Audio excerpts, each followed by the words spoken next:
So hi everyone, I'm going to make a review about this promising product my co-teacher introduced to me, and this is the Lily's Touch Miracle Cream, and this contains SPF 40.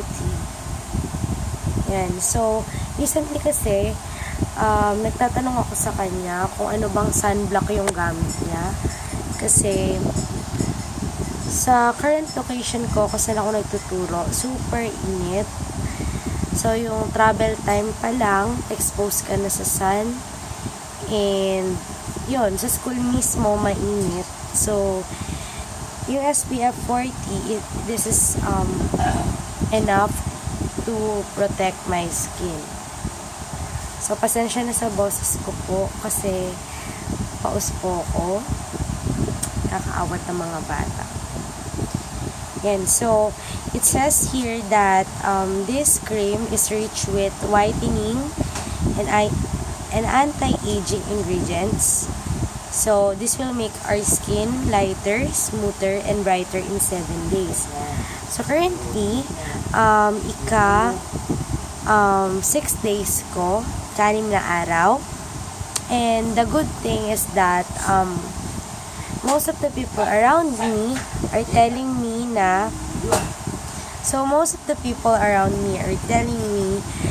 na nag-glow daw ang skin ko.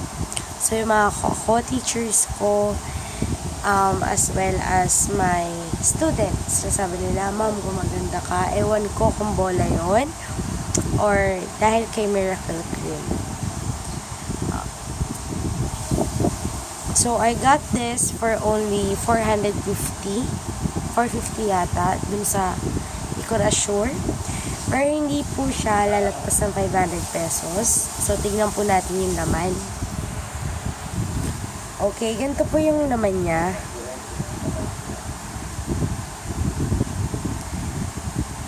Sa smell po, wala po tayong problema. It's pregnant. It's mabango. Pregnant. Okay, pregnant. Antok na po talaga ako. Yan. So, let's try. So,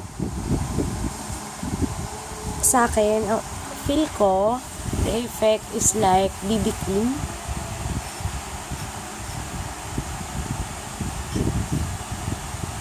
Kasi this covers most of my skin imperfection. So ano ba yun? Eye bags, yung tigyawat ko, yun yung mga natatakpan niya. And the good thing is, habang tumatagal, nag-glow lalo yung skin ko.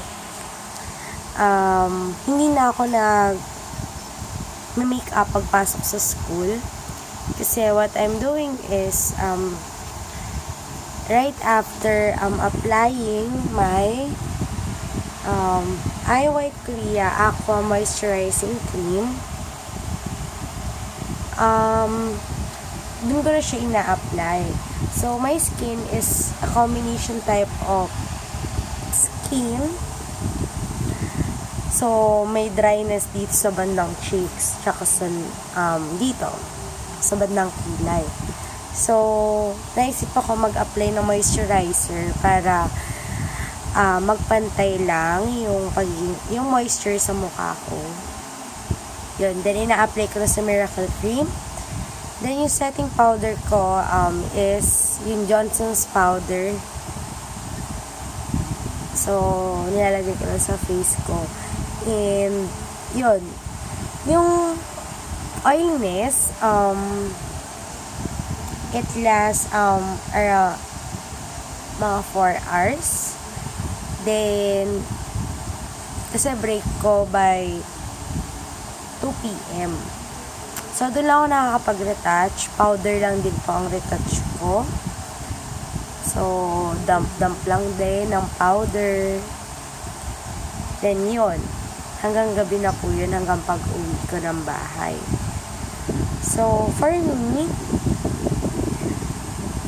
this miracle cream is very effective, lalo na sa mga tao na ayaw ng masyadong loud makeup sa mukha. Gusto yung natural look lang. Bagay din to sa mga tao na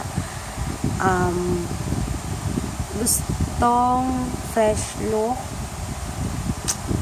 gustong may anti-aging, as well as sunscreen protection yung ginagamit sa mukha. Bagay nito sa mga taong nagtitipid. Hindi bet ang bumili ng mga Revlon, mga gano'n, mga mamahalin.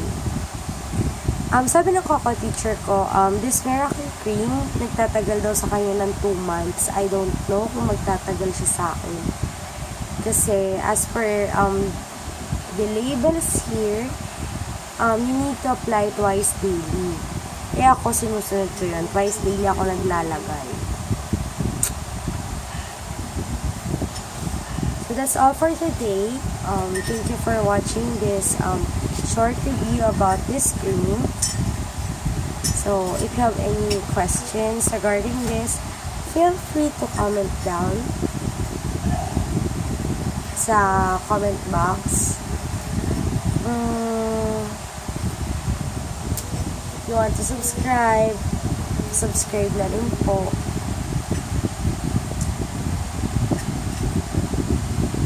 Thank you for watching. Good night.